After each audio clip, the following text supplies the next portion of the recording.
Wang, investment manager, hedge fund manager, executive with what I would call one of the leading groups in the USA, leading hedge funds in the USA, right? For crypto investment management. Really honest folks that you can drive down Fifth Avenue and hit them in the nickel in the head if they're not being honest.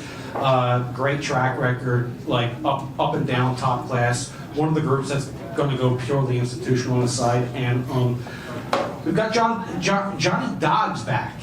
I told John earlier that the reason I grew out a beard is I heard he was catching heat online for his facial hair, so I figured if somebody's going to hit by the train, I should get hit first before the face of USA Crypto gets hurt. So I'm stepping on the tracks here. Again, great to have you all out tonight. We do have a little bit of an open bar. I'm not sure how much is left. They'll cut us off when there's none left.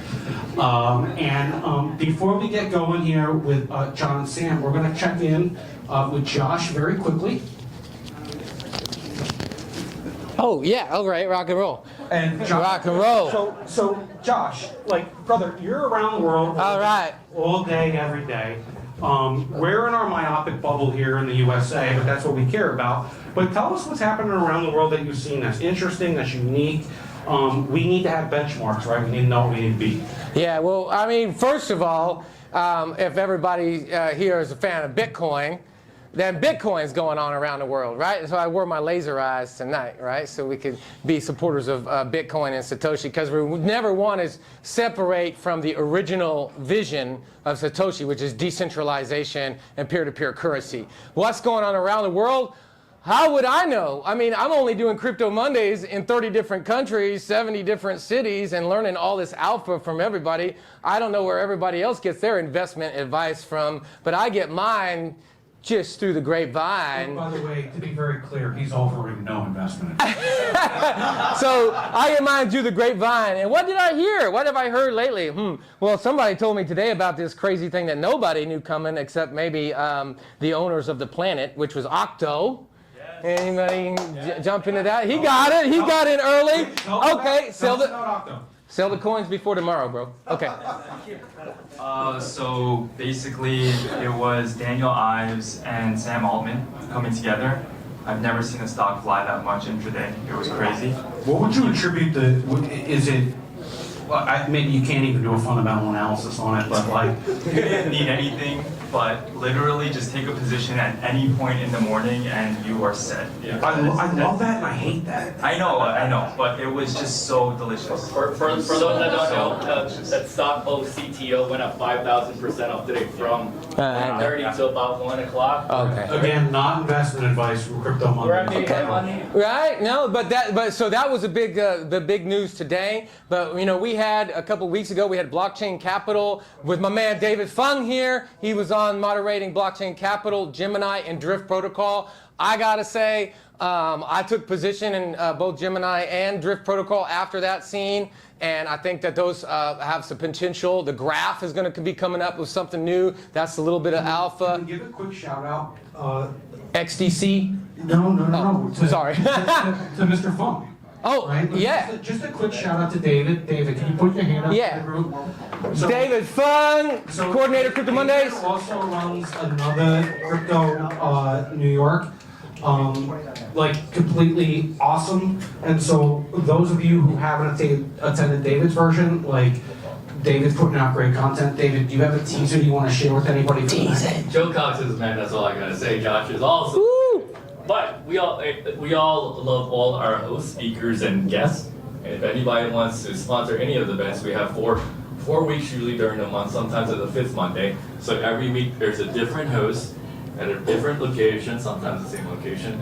So if anybody wants to get involved, grab any of us. We'll happy to have you. And like I said, we have some great alpha coming on every week. So it's amazing. Mr. Fung, we're in your debt for helping to build the community. Yes, and one last bit of alpha, if I can. Right? Dude. We love alpha in the community. And just to follow up on what David said, if you want to volunteer or get involved, you can be part of this amazing community, Crypto Mondays, anywhere around the world. You go to any crypto events and they recognize you, you get VIP, things like that.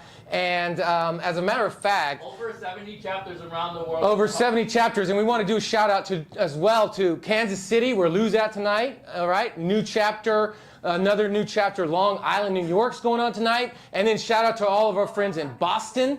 Yeah.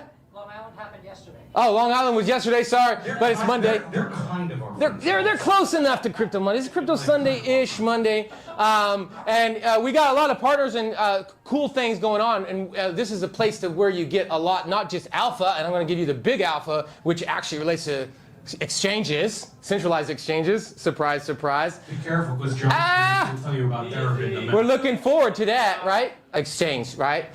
Kraken, other U.S. exchanges. The housing czar, or whoever it is, the head of the federal housing, has submitted to Congress that people can use cryptocurrency as long as it's on a centralized exchange based in the United States as credit risk.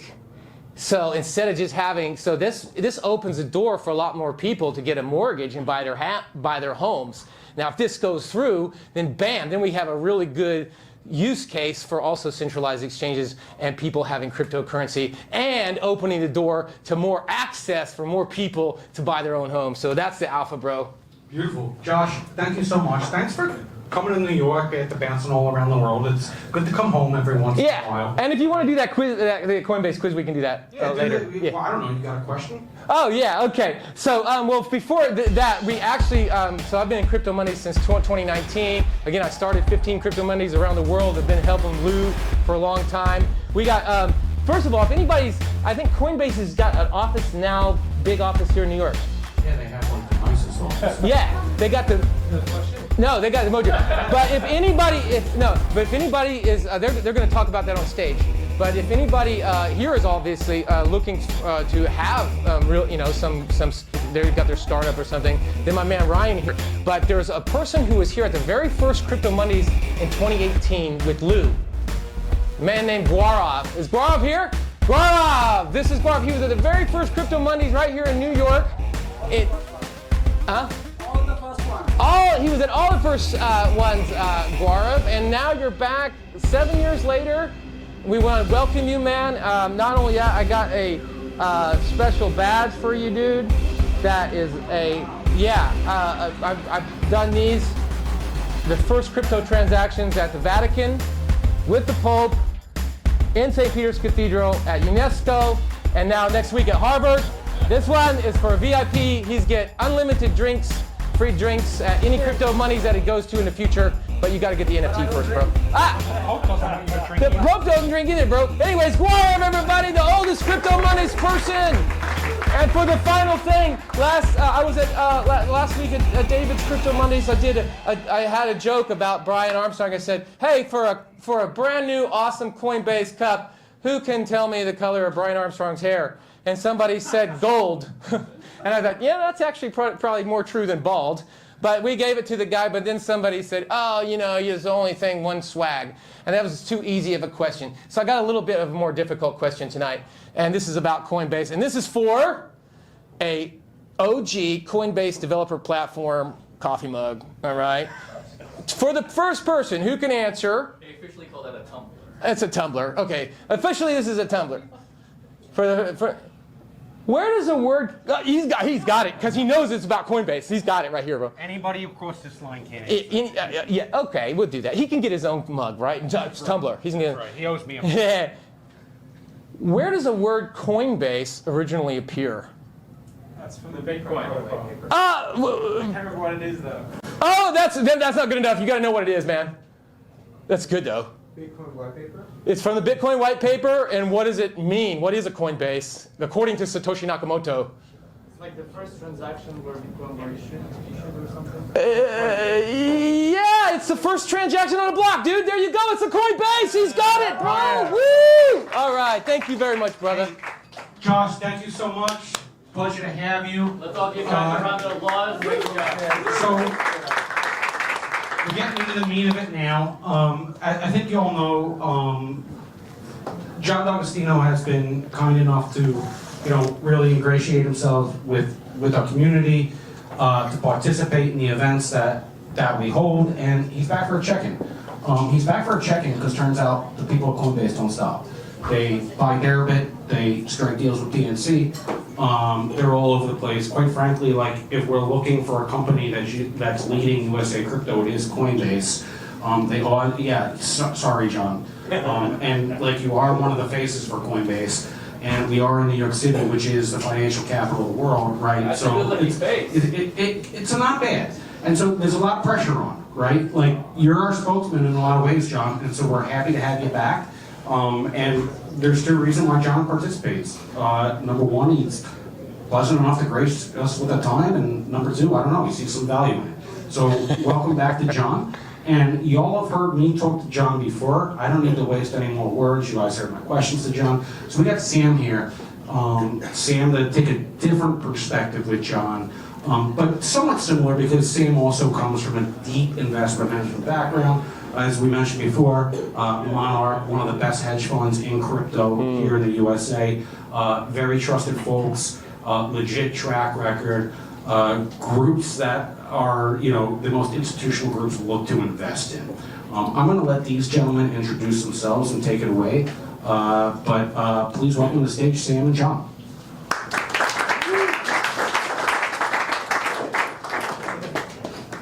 Who here is going to drink at the bar today?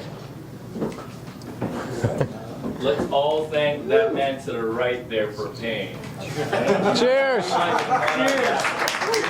And don't forget to tip the bartenders. All right? All right, let me know if we're running low also, because it's not me. We don't know. Brother. So, in about 2000, excuse me, sorry. Let me just put this here. Oh, cool. About that. Okay. Yeah, I'm trying to use my trading pit voice. Is it loud enough for everybody? Yeah. Okay, cool. So in about 2018, I kind of stumbled into Bitcoin and Ethereum because we became the first market makers at CME for Bitcoin and Ethereum futures, only because there was a $1,000 arb between that and the CBOE futures exchange contract, which was at the time active as well.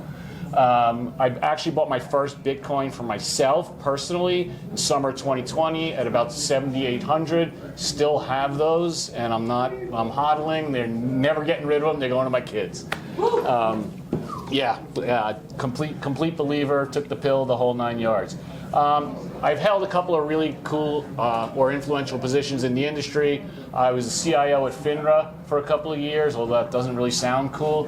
FINRA, I had about 3,000 people reporting to me. Turns out they're one of the largest data processors in the world, processing twice as many transactions as MasterCard or Visa. And by the way, little inside baseball, they didn't even know that. Seriously. Prior to that, I was the CIO at Chief Information Officer, New York Mercantile Exchange, and I also became the CEO of NYMEX Europe for a couple of years, and eventually the EVP COO of NYMEX. So I've done a lot of stuff in my career.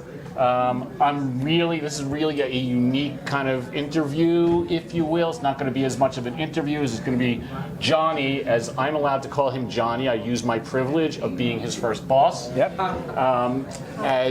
You were known at NYMEX as having an eye for great talent. Yes. Thank you. Precisely why I hired him. Look, at the end of the day, this is going to be more of a conversation where Johnny and I are just going to shoot the shit. So let's, Johnny, can you introduce And himself? because of that, I want to start with this though. It's a lot of people here, so we can't all be heard, but can 2 or 3 of you who know what you want to get out of this raise your hand and tell us so we can try to accomplish that? Yeah. What's everybody doing with that close? Okay, great. We'll definitely talk about that. Anybody else? I'm definitely speaking about that. Yeah. Yes. Yeah. Trends, not the big Able ones. accounts. And we're going to Say again? Is there any chance of crypto being incorporated into able accounts for people with disabilities? It's a wonderful question. I don't know if I'm qualified to answer it, but I'll try. I'll try. We'll be. Sorry, you. What's your stand on tokenization? Tokenization? Yeah. What's the convergence of TradFi and crypto look like? That's easy. We're old guys. Yeah, I'm going to talk about that as well. That's all me. This is all me, guys. These are all easy. Okay, I can tell us all. Yeah. But I want to talk to you later because I'm doing some work with St. Jude Children's Research Hospital. It's not necessarily the same thing.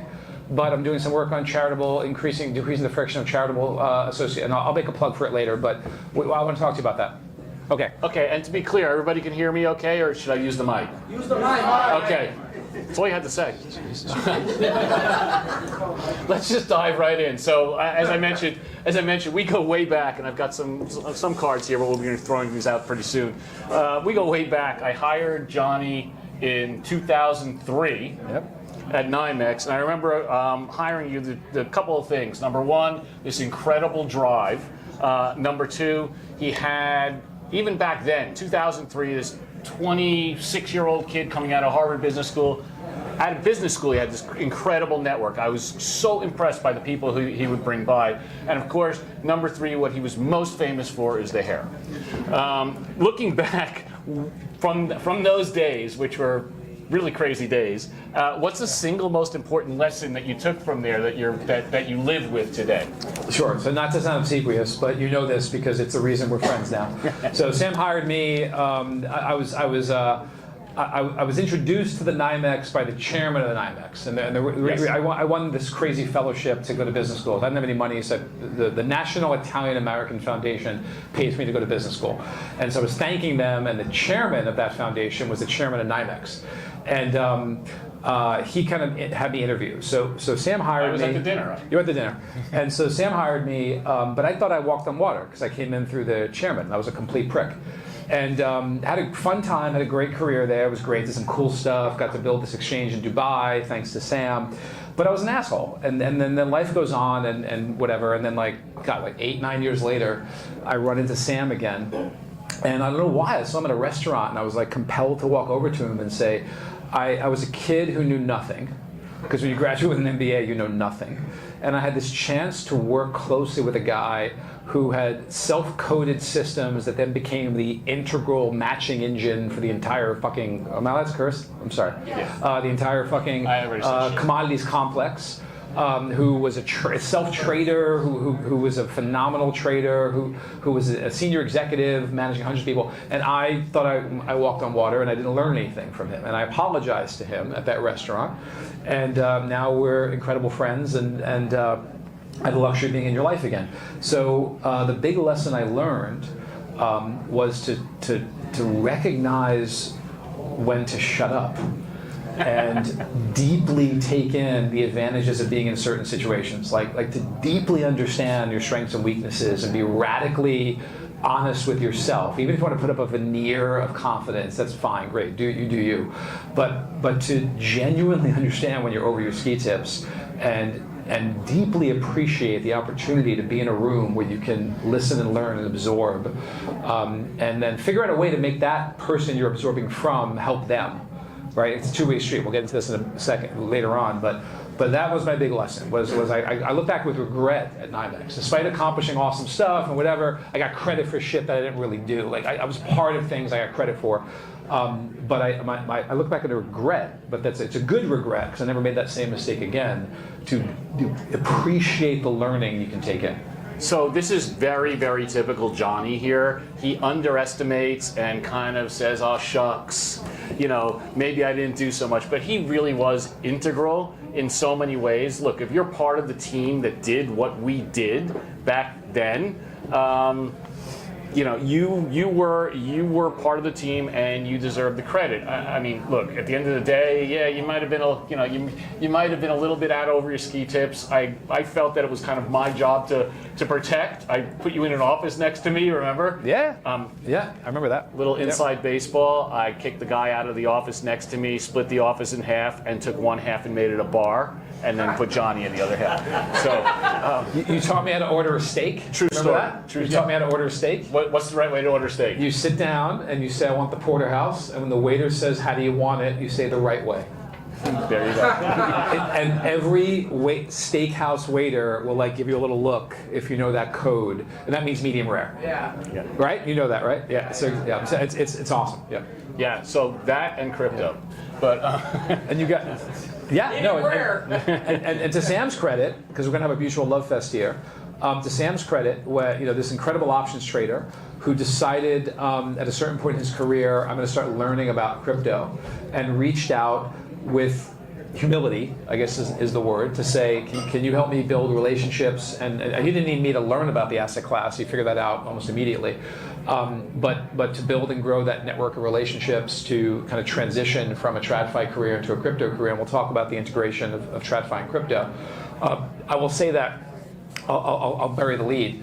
Commodities traders, and I'm going to ask Sam as to why, so this is for you. Commodities traders are the most natural crossover segment for derivatives and spot and crypto.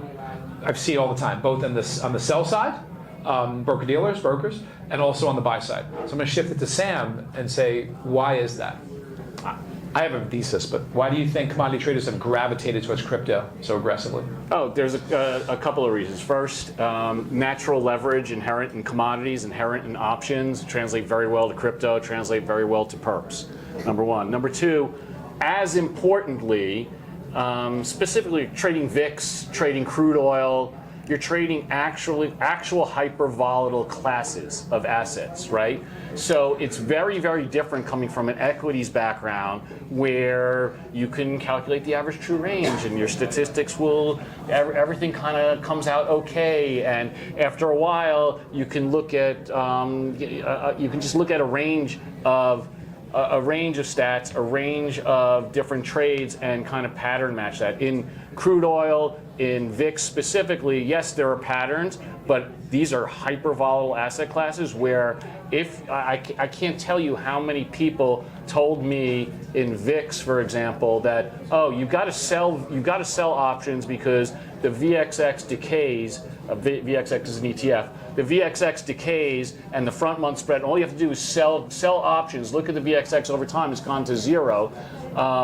We made so much money when I was doing that actual trade, being short, but as a floor trader coming from the trading floor, I recognized that this was what we used to call a picking up nickels in front of a steamroller trade, where it's really good until the steamroller gets you. And so what I started doing was, I'm like, wow, this is crazy. I'm selling volatility at $12, and these $15 calls are super, super, super cheap. And I couldn't figure out why, except everybody was selling them. And we just started buying them, thousands and thousands and thousands. You know when that was? February of 2020. Otherwise known as Volmageddon. No, Volmageddon was 2018. That was a different one. Sorry. Yep. We can talk about that day too in a second. Yep. But February 2020 was the beginning of the pandemic. We were literally on the opposite side of the Ronin trade when Ronin blew up. We made something like 700% on every option in one day, right? So the broader point is that there are certain asset classes like commodities that make you immune to volatility. I was on Squawk Box. CNBC Squawk Box, and Joe mentioned it. What he was talking about with the beard, I keep a beard because I had a horrible accident and I have scarring on the left side of my face, and I'm very self-conscious about it. And I went on Squawk Box and I made the mistake of looking at the comments. Don't ever look at the comments on Twitter. And this 90-year-old Australian grandfather, whose profile depicted the kindest human being in the world, I think created a Twitter account just to say, and I quote, "You think the beard makes you look tough. It doesn't." Holy shit, that crushed me. Wait. Oh my God. And tell them what your response was. Didn't you say you were going to get her? Oh, sorry? You said you were going to get her. No, I shaved. I shaved for the first time in 15 years because he got to me. And I looked horrible. And so right. So look, we can tell these stories. Okay. all so day. Commodities traders. My point of the Squawk Box was Andrew Ross Sorkin was like, oh, Bitcoin's down 4% today. Is this the beginning of a massive correction? And I did this obnoxious chuckle because I'm like, dude, natural gas front month vol moves 90% in overnight. This is nothing. So commodities traders are used to all the characteristics of crypto: periodic illiquidity, asymmetric information. Yes. Asymmetric return. Big fat right tails. Like crypto has that price distribution of big fat right tails and left tail distribution that's a little bit narrower just by definition. But kind of as importantly, you know, we can talk about crypto versus commodities all night, but let's kind of fast forward to where we are right now. I'd like to really kind of get into a little bit more about you. We could talk maybe even more about Volmageddon. They don't want to hear about me. Let's talk about TradFi crossover. Well, one last point I will make about right tails and volatility and hyper volatility and where markets are today, which I think is what everybody's interested in. So you go on and you hear Andrew Ross Sarkin, and he's saying, oh, you know, is this the beginning of the end? And my response to that as a trader is a couple of things. Number one, I said this in our morning meeting today, if you bought Google and made a new high, all-time high of 124, and then went to 110, would you say, oh, I got to get out, this is the end? Of course you wouldn't, because you know what the fundamentals are, you know what where they're going in the marketplace, you know their place in the market. We are sitting in Bitcoin at $110,000. We've just seen the second or third all-time high in several months. Every single indicator that we look at, from funding rates to open interest to ETF flows, there is about zero sign of overheating in these markets. Ethereum, a pullback, and that's fine, but overall, we still have incredible tailwinds that we've never had as crypto before. And to give you more optimism, that's the spot market. The derivatives market, which is multiples larger than the spot market, looks even healthier, because I learned from the best. And the first thing you learn as a neophyte, like, you know, futures or options trader, is there are three characteristics of healthy derivatives markets. Open interest is increasing, volume is increasing, and price is increasing. And spot crypto trading overall is up about 30–40% year on year. Futures are up about 1.7%. And options are up about 170%. And options are up about 300% year on year. So open interest is up. So it's a very, very healthy, vibrant, growing market. But as importantly, and this is actually really important, because the crossover from TradFi to crypto, you start learning things. It's not as easy as just saying, hey, I'm a VIX trader and I'm going to trade crypto tomorrow, right? It's just not. Sorry, doesn't work that way. So you learn about things like funding rates and how funding rates are calculated. So everything that you just said is true, but the most important indicator is that with open interest increasing, with volume going up, with prices going up, funding rates are staying at or even below anchor on Binance or Does no one know what funding rates are? Be honest. If you don't know what funding rates are, raise your hand. Like, it's important. John, okay. Go through it. You want? Okay, sure. Yeah. So basically, funding rates are in crypto has this unique asset or unique asset type called perpetual futures. You've heard of that, right? So perpetual future never expires, and so in traditional finance, when a futures contract expires, it literally terminates, and you can terminate it one of two ways. You can cash settle it, meaning that you just market to market and then you settle up on a debit credit basis, or you can physically settle it. So like gold or oil, for example, you actually get the physical oil if you take it to termination. In perps, what happens is they never expire, which inside baseball, which is why traditional exchanges hate them, because traditional exchanges make a lot of money every month on what's called the roll, when funds like ours have to sell one contract and buy the other, or buy one contract and sell the next one. So the exchange makes essentially double in transaction fees. So perps, you have to find a mechanism to essentially mimic the roll or mimic the price that you will compensate buyers for or sellers for, depending on the supply-demand ratio. So if there are too many buyers and prices going up, well, then shorts get rewarded by a higher funding rate. They get paid a certain interest rate, and depending on the exchange, it can be hourly, it can be every 8 hours, it can be a day. And conversely, funding rates will go negative if there's excess selling pressure in the market, and you have to compensate buyers for providing that liquidity. Right now, funding rates generally, I look at Binance, no offense. I look at Binance because... You just hate America. That's fine.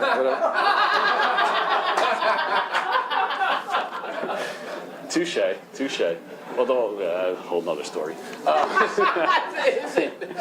I could tell more stories forever. But I look at Binance because Binance just happens to have the largest, deepest pool of liquidity in perps on the planet. And so I look at the funding rates there, and there's what they call an anchor rate. Specifically, Binance loves to hold their anchor rate at 0.0010% per 8-hour cycle, right? And so that's what they try and hold it at to compensate, to attract buyers to come into the market and attract sellers to provide that liquidity.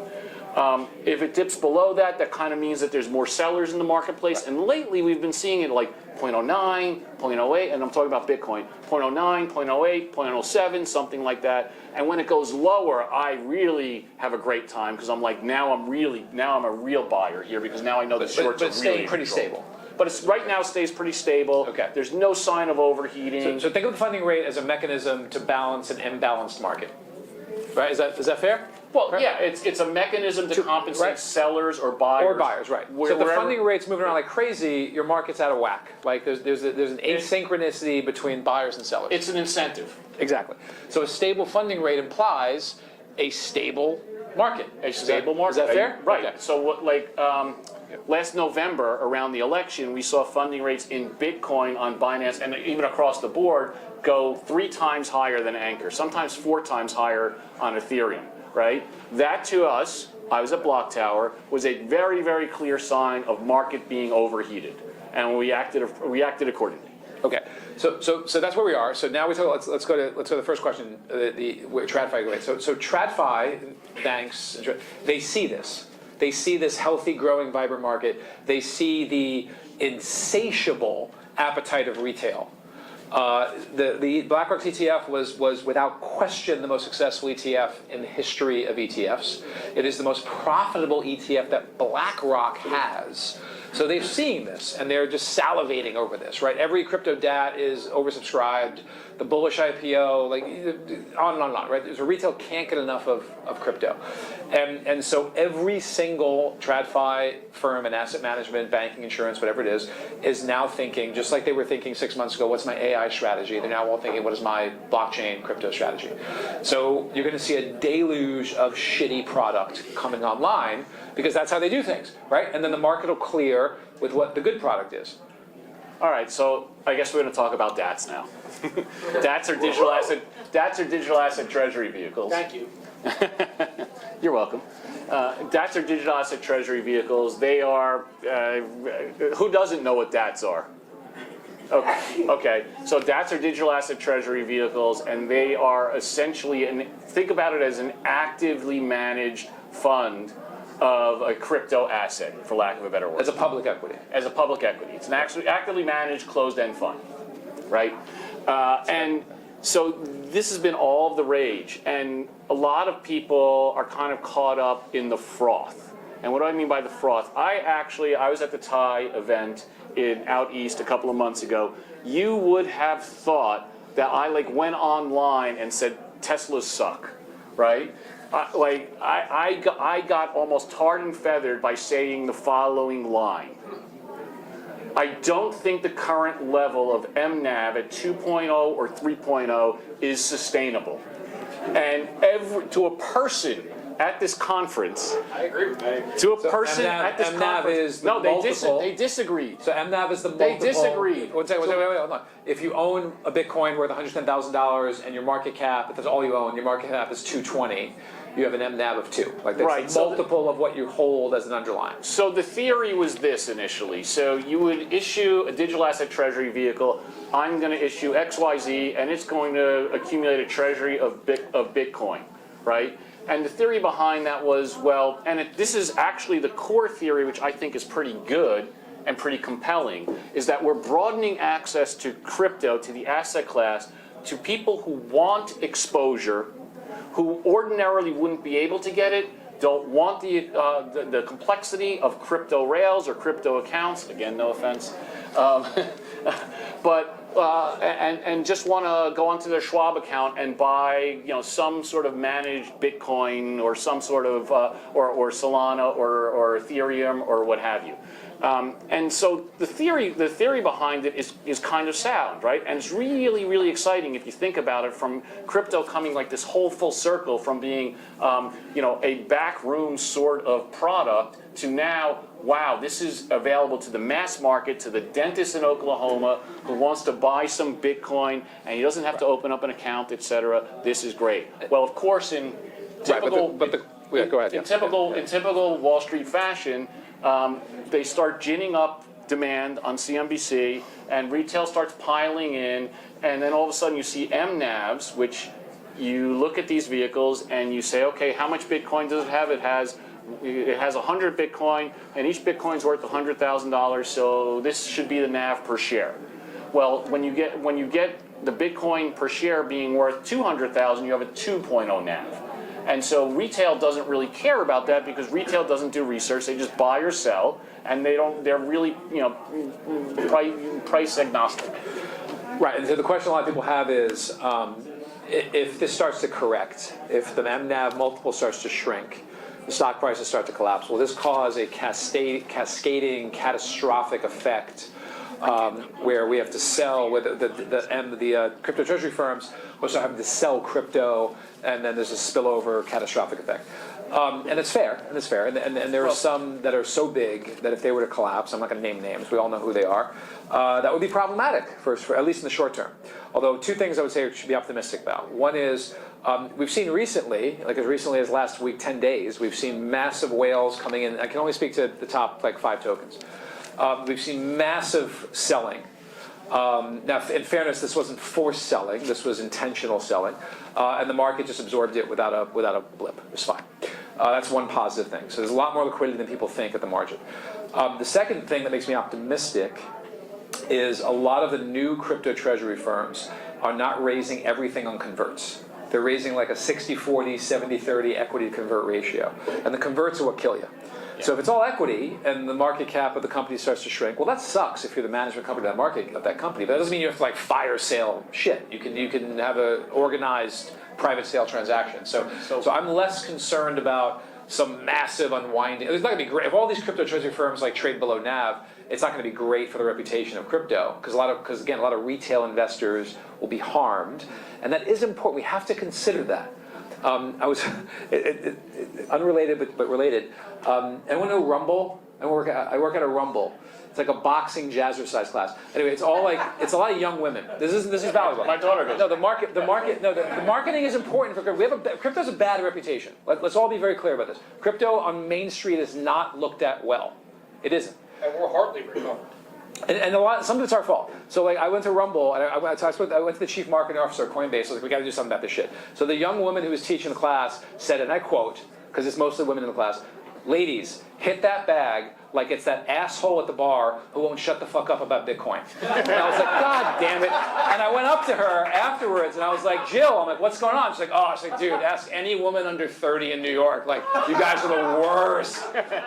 But this is it's funny, but it's also bad, because do the math. If that interaction's happening 1,000 times a night in every major city in the U.S., that's fucking hundreds of thousands of women who are leaving with ugh, crypto gives them the ick. It matters. It actually matters. Back to DAX. Thank you, Mark. But if the retail gets crushed, the one thing we say about most of the when meme coins get crushed. The average American isn't getting hurt because they're not buying meme coins. But if the DATs get crushed, that is going to be a problem. So here's the good news, okay? So here's the good news. I keep picking up this like there's something in it. So here's the good news. First of all, a lot of the froth has come out of DATs in recent weeks. This morning, BitMiner is trading at a 0.9 MNAV, right? That's below 1. Great, okay, some froth coming out of there. More importantly, just like anything else, caveat emptor, right? You need to look at things like what is the structure. What we do at MonarQ is we actually kind of have this model where we put quantitative measures around a lot of these qualitative factors. For example, who thinks this is a crypto product? It's not a crypto product. It's a TradFi product. So when you have crypto bros running this company, They don't appeal to the TradFi, to the guy out in Oklahoma. Dude, Sam, we're surrounded by crypto, That's bro. fine. Shut the fuck up. We're gonna get our asses kicked outside. Jesus Christ. That's fine. No, when you have a bunch of crypto bros who are running this product, I'm sorry, it's not going to appeal to Main Street, and they're not going to do well. So we look at the team. We look at, this is where the crypto part comes in, right? We look at the business. Who's running the business? Are people competent who understand crypto, who understand the product, who can generate yield? Are they there running this product, right? And then number 3, as important, if not most important, what's the deal? Okay? And the deal is, what does the stock look like? What is the stock structure? To your point, are there some onerous converts or some hangers on there? Anyway, I'm getting the cane from Joe a little bit. I'm not but giving no cane. Okay, good. So we'll keep going if you guys want us to. Yeah. All right. Hold on. We got questions. Do we have questions out We'll there? do Q&A. I want to talk tokenization, but then. started with questions. Okay. Yes or no? You want to do? Well, you guys tell me. Like, if we're having a robust good, man. conversation here, tell me. Like, you let these guys keep. He was going. first. You guys He was first, then you, then this gentleman. All right, we'll go right to 1, 2, 3. questions. This guy right here. Yeah. Can I borrow a mic and get it to him? Who's got their hand up? We gotta This get, guy right here. we gotta get them nice and happy. I gotta go around. Make sure they're all hydrated there, you know? These are OG credits here. Thank you for that. And by the way, please introduce yourself and who you are and what you do, because I know that's kind of important.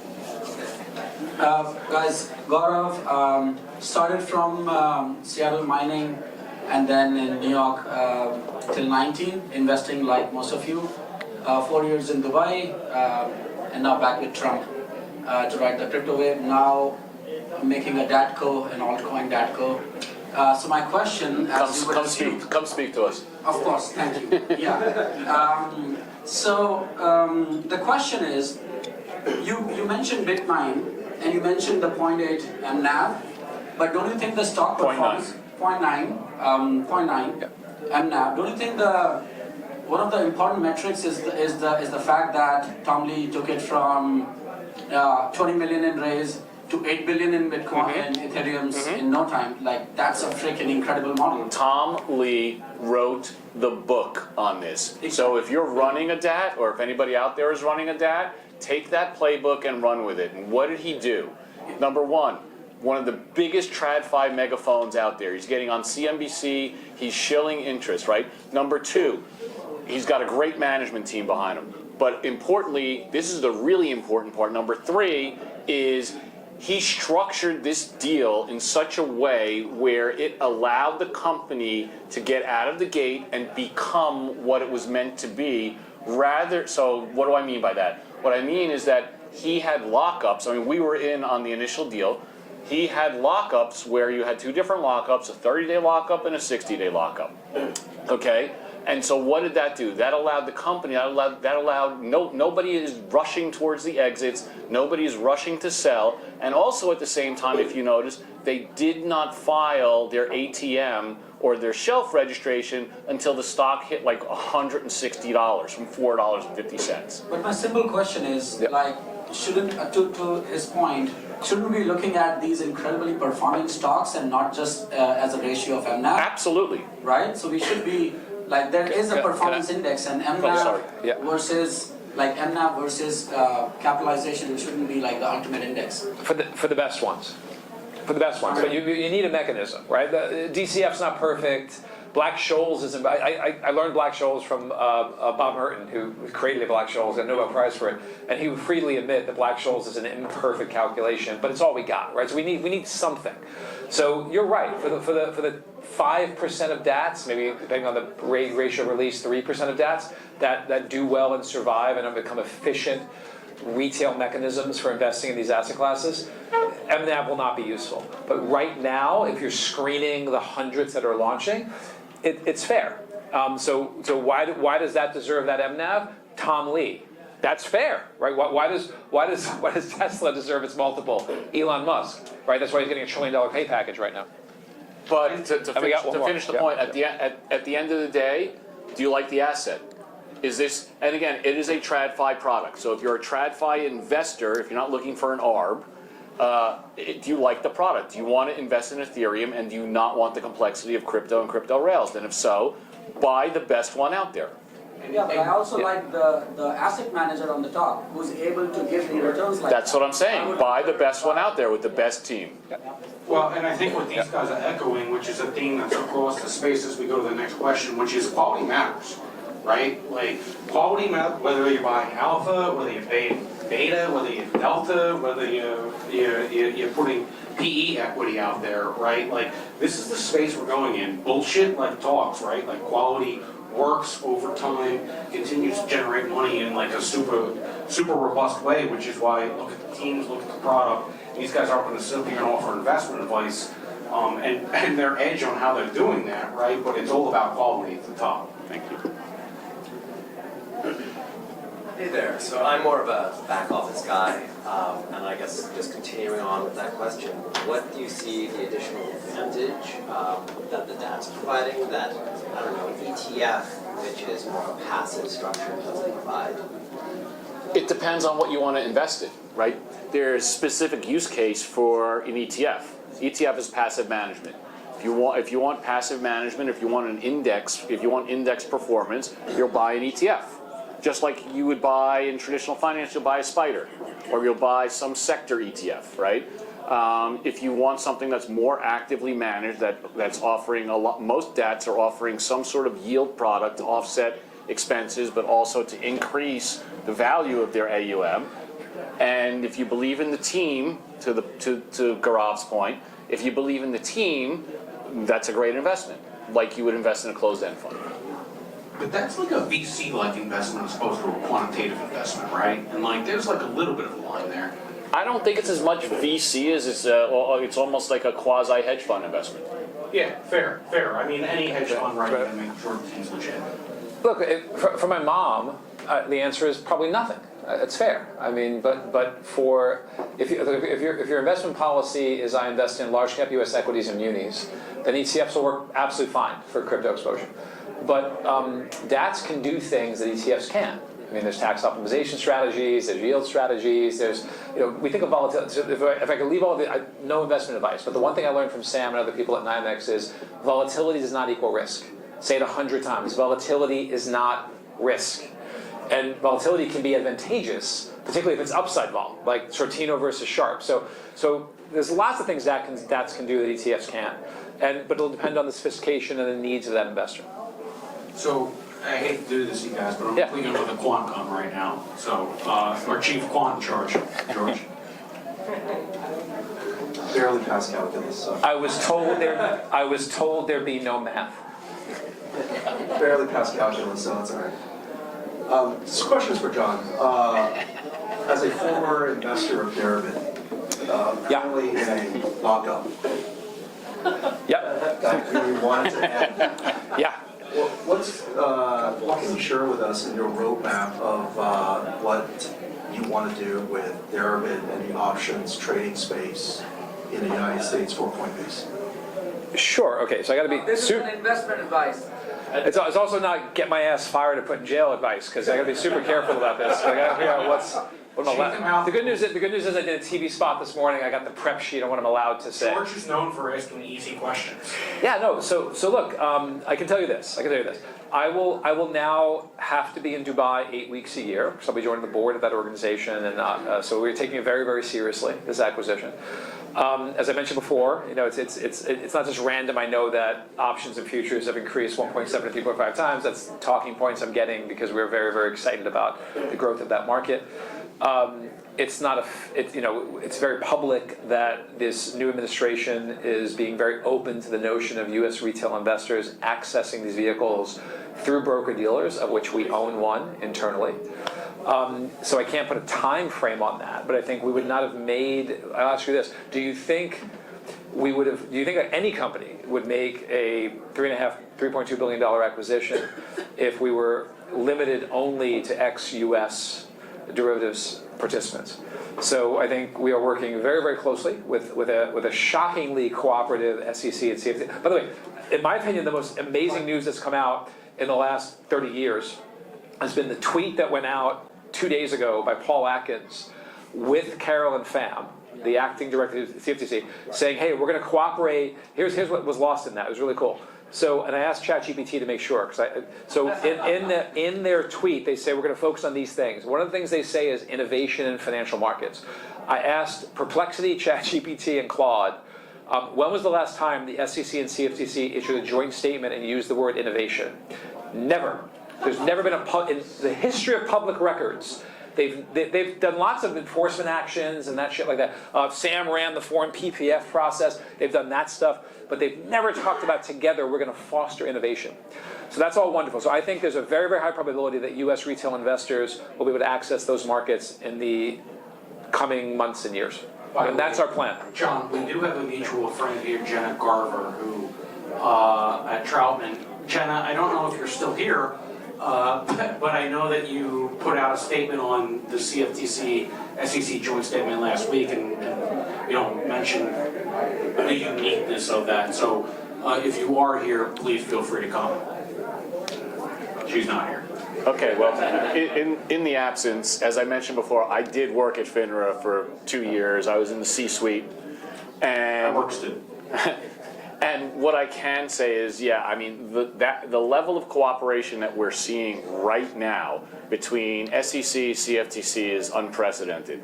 The regulatory environment that we are living in right now, that's been ushered in the past 7 or 8 months, is something that everybody in this room has been waiting for a decade.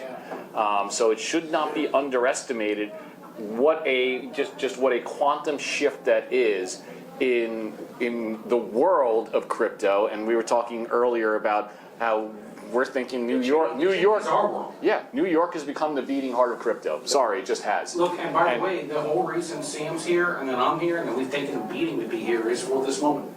Yeah, absolutely. And yeah, I have not been attracted to the Democratic side. And I was very, very frustrated because they were getting really, really bad polling data. And their polling data, I said before, crypto's not looked at well in the US. It's not. If you just take random polling, and I remember I was really frustrated with her team, and I was like, because they kept saying, John, we poll, and 73% of Americans have a negative view of crypto. I'm like, I get it. Well, it's two things. It's about that. Who responsible? But it's like, I said to them, replace crypto with derivatives. Replace crypto with Wall Street. You'll get that same instinctual negative reaction. But who the fuck is voting on that issue? No one. So here's the good news. We have negative people in government, both on Republicans and Democrats, who don't like crypto. I don't think in our lifetime people will run an anti-crypto agenda ever again, because it doesn't work politically. Because while my mother does recoil at the word crypto, she doesn't give a shit about it when she goes to the polls. So you don't pick up a single voter being anti-crypto, but you lose 63 million by being pro-crypto.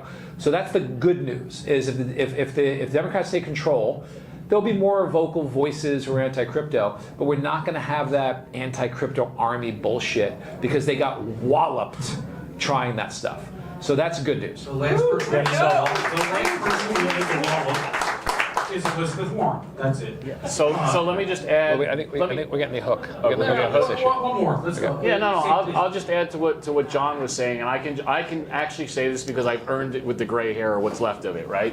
Where I came into crypto, I made the full switch, the full taking the pill, the whole 9 yards, because I have kids who are actually younger than most of you, which is kind of cool. But they've grown up with, the thesis was, these are kids who have grown up having never not known the internet. All of their friends are really, really comfortable with either virtual payments or most of them are comfortable with crypto. And who's making the decisions in the next 5 to 10 years?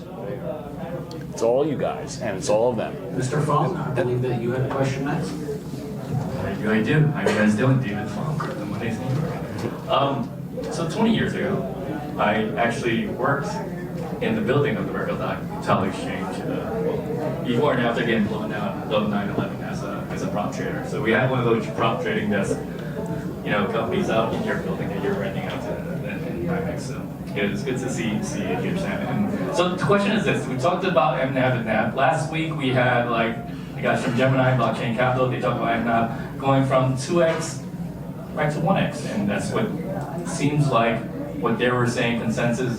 You're going to go there. what are your thoughts on that? Is question number one, and then question number two is like we had companies today. That gentleman talked about trading ticker Octo. They did the treasury fund for WorldCode that Sam Altman's doing, and BitMiner was actually investing $20 million in that as well.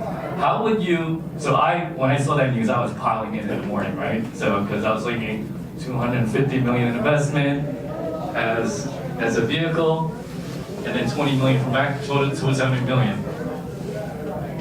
The market cap of that stock that came out with nothing, and it rocketed all the way. Took a couple hours, went all the way to 250, and then it crashed. So before that, I was like, yeah. What do you know, for the folks that hear about a new DApp coming out, news comes out on CNBC or whatever, how do you look to that and maybe as a new investor, maybe look to invest in that?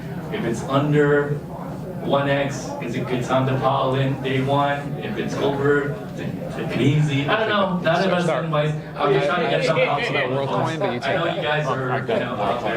But yeah. Go. By the way, these guys, no investment advice. This is personal advice. Yeah, no investment advice. I'm not going to get into that. Absolutely no investment advice here. Just my opinion. So, just my opinion is this: I think that chasing MNAVs is a fool's errand. Right? I'll go back to the statement I made before. It's all about quality. Do you like the coin? Do you like the company? And then invest. So whether it's 0.9, whether it's 1 or 2 or 5, you could argue 2 or 5 might be overpriced. I think 1 is, if you're looking to price, 1 is a very fair level to look. But then again, look at the company. A lot of deals are priced in the private market at a discount, or even sometimes at a surplus to NAV, at a premium to NAV. So. MNAVs are all over the place. It's really not indicative. On the Octo front, we were lucky enough to get an allocation in this deal. It was another one of those deals that literally scored every single point in our quantitative analysis, right? It had the team, it had the playbook. Sam Altman, right? Tom Lee. Right. They've got the megaphones. So it's really a compelling story. And stocks, in case anybody doesn't know, equities are really based on people's perception of the future, right?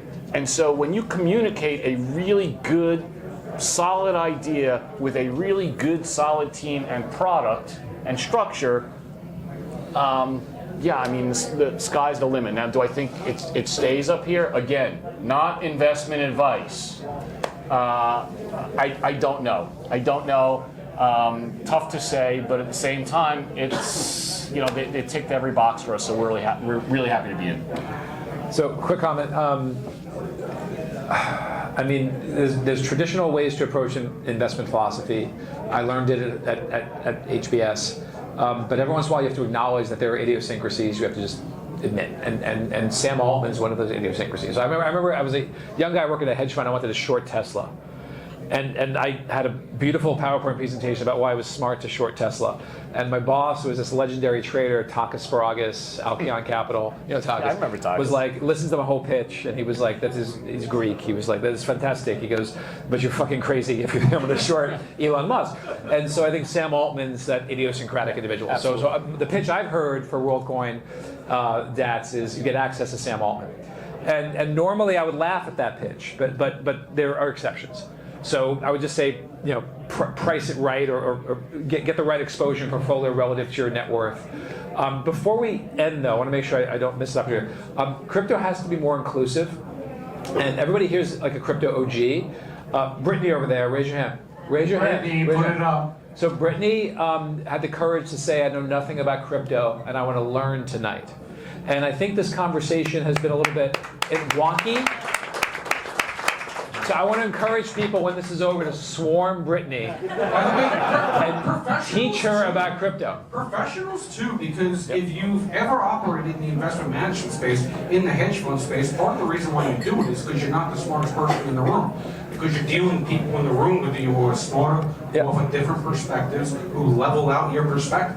And we like everything. It's not. I think it's on purpose, but like every kind of idiosyncratic knowledge stream, whether it's medicine, law, we develop jargon, we like exclude people with the complexity of it. So we have to be very inclusive.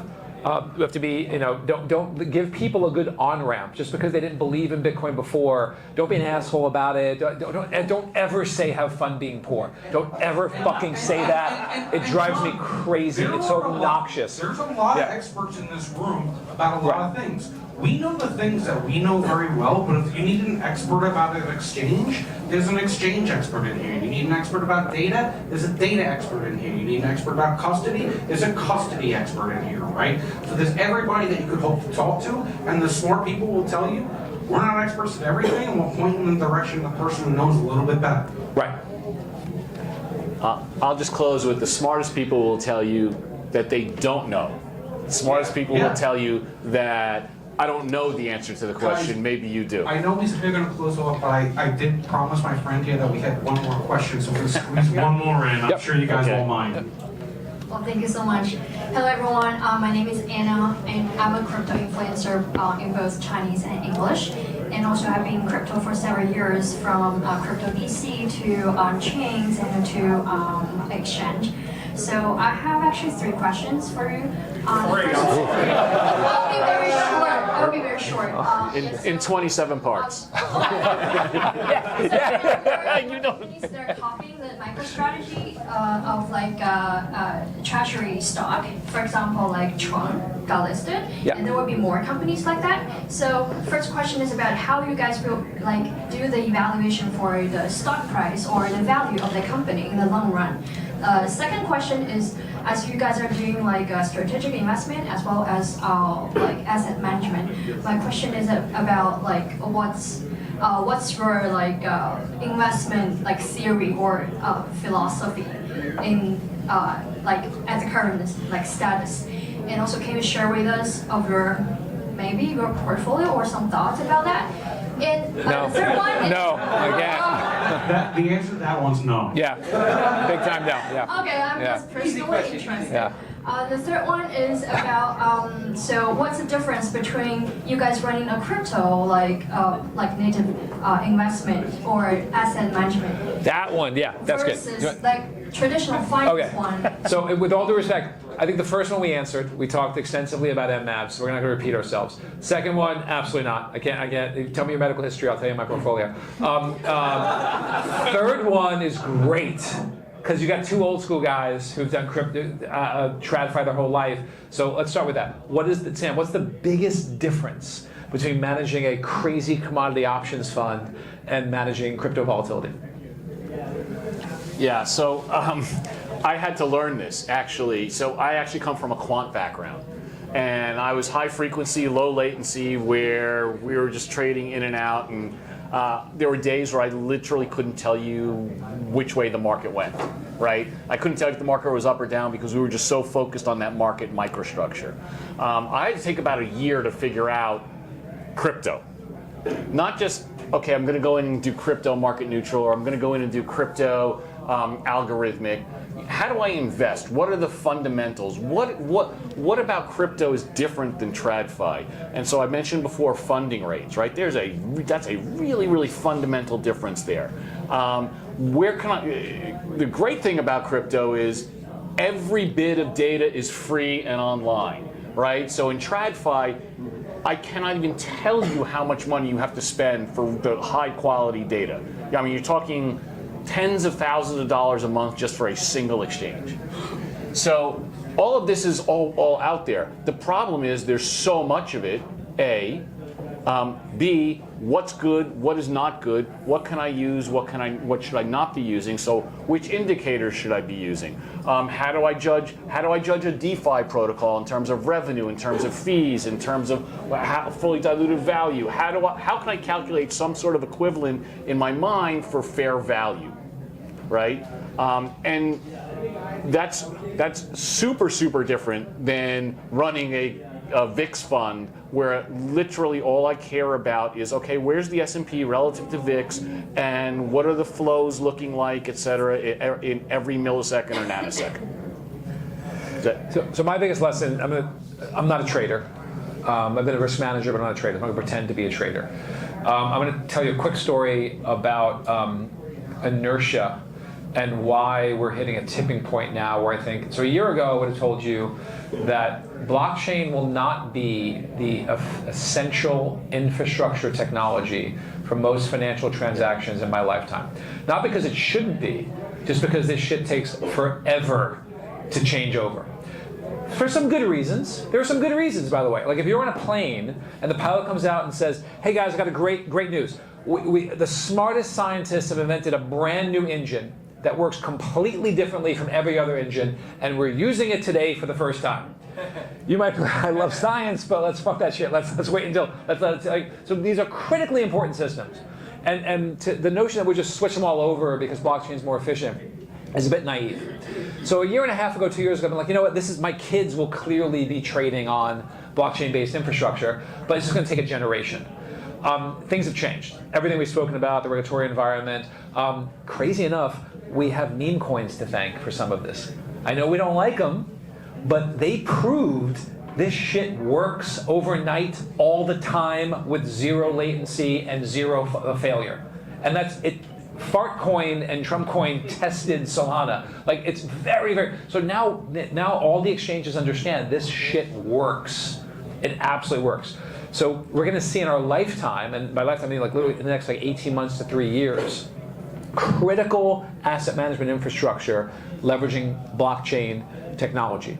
And we have to be thoughtful about this because it's going to be scary for lots of people because they're going to lose their livelihood because they built their livelihood on the current legacy systems, but also because it is actually scary.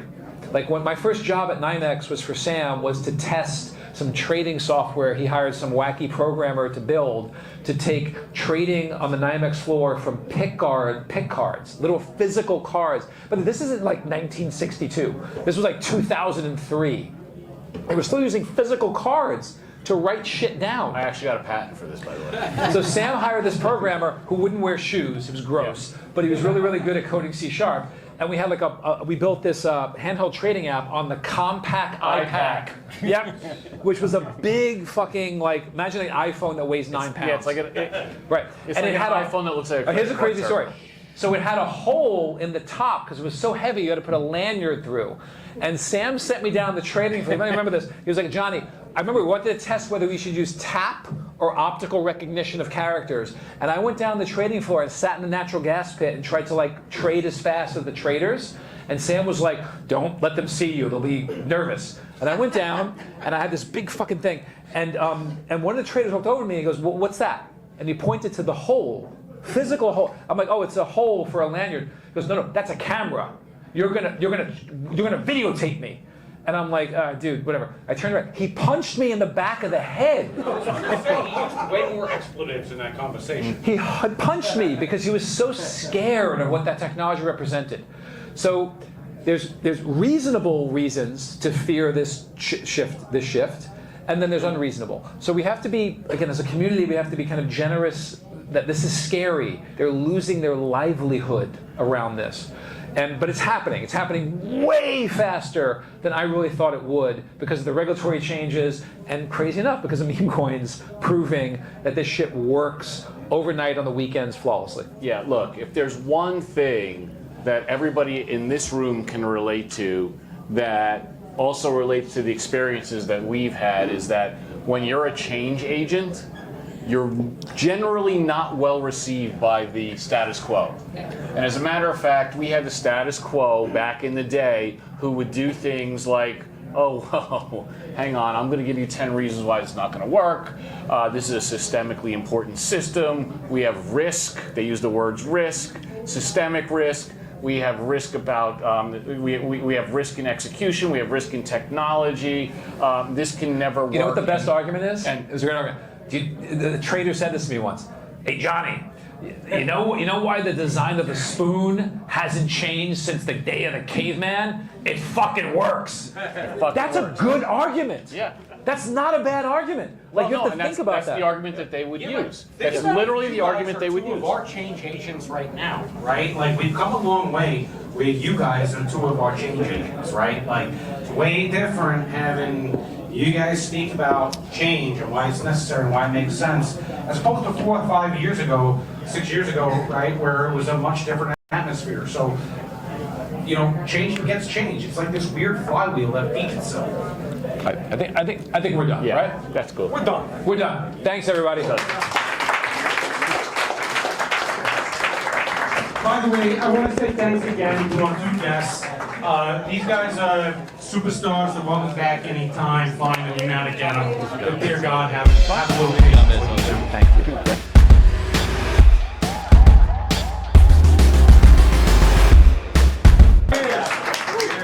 And don't forget to tip the bartenders. All right? All right, let me know if we're running low also, because it's not me. We don't know.